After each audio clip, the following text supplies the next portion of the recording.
guess the reason I'm up here is because I've got these ideas spinning around in my head, and if I don't get them out, I know that I'm going to lose them. So the older I get, the harder it is to hold on to those ideas. So you have to leverage them when and where you can. So if that's like writing, a blog topic, podcast, or really quite honestly anything, any ideas, strategies, thought process for the business, you got to get it down while you got the opportunity. So I had to come up here, grab a little coffee, and get some of this stuff out, or it would be gone forever. First things first, gotta take care of some work stuff.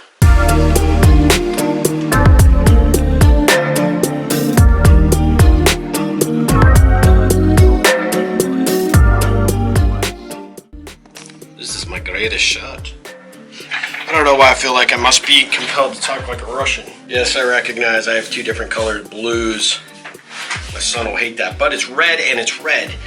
So I was up here working on a small little project that got kicked off actually thanks to a corporate client that I have worked with in the past that wanted me to take upon the challenge of expanding out what an essential employee is all about. So I came up to work on a bit of a slide deck. I'm going to try and record the training utilizing some new software that I acquired 2 months ago and expected to use and have not. And so I want to kind of try and do this in webinar form for their corporate offering, I guess you could say.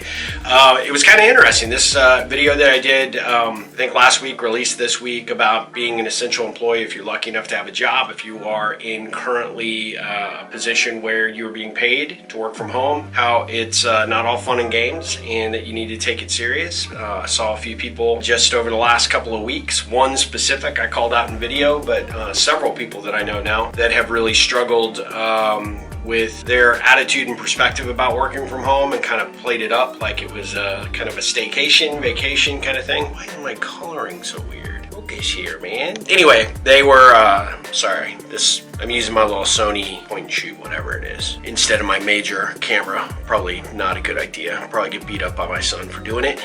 Anyway, he does all my edits. He's amazing, fantastic. If you've got video work that you need done, he's the guy.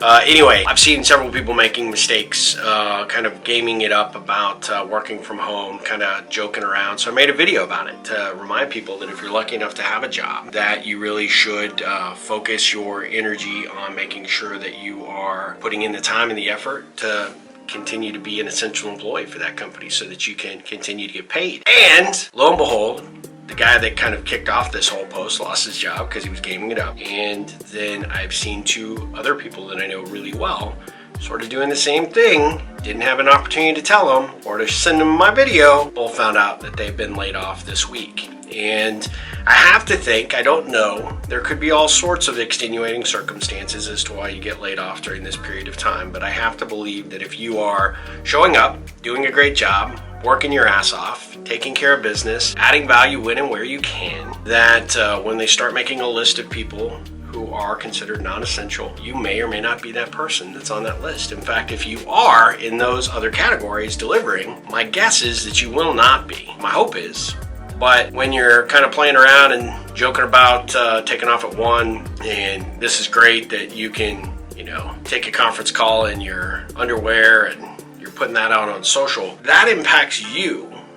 And for someone like me that kind of games that up, because that's my job, I work for myself. I'm an entrepreneur, I do it, I can do it. It's actually part of my brand that I don't wear pants. But for people that are getting paid to technically wear pants at home or at work, you probably shouldn't do that. Not a good idea. When you're kind of joking around that you're talking to your top customer and they didn't have a clue that you were on that call or on that video chat not wearing any undergarments, it's not gonna look good on you. And here's the thing, social is not private. And there's a high probability that somebody that you know, personally or professionally... So a very simple setup, whether you're using a Mac and Ecamm Live. Well, that was weird. I watch these other video series so that I can see how I can get better at providing videos for you. Anyway, where was I? I was where, when you put these things out on social, you have no idea who's paying attention. Your customer could be paying attention.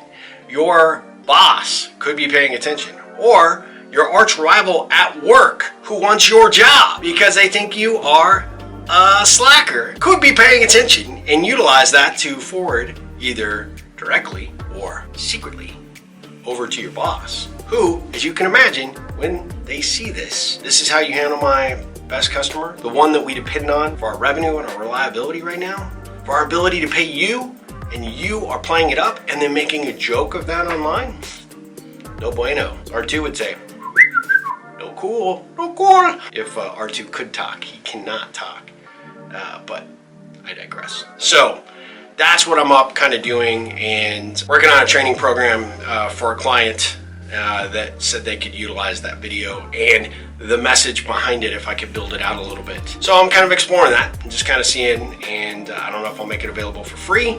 I'll charge it to companies for a low fee, but you know, that's why I'm up here on a Saturday, kind of putting in the work, putting in the effort, doing what I can be to be an essential employee to myself and to you, my faithful viewers. I hope you're staying safe. I hope you are staying healthy and staying out of trouble. And wear pants when you're talking to your most important customers. Just do it.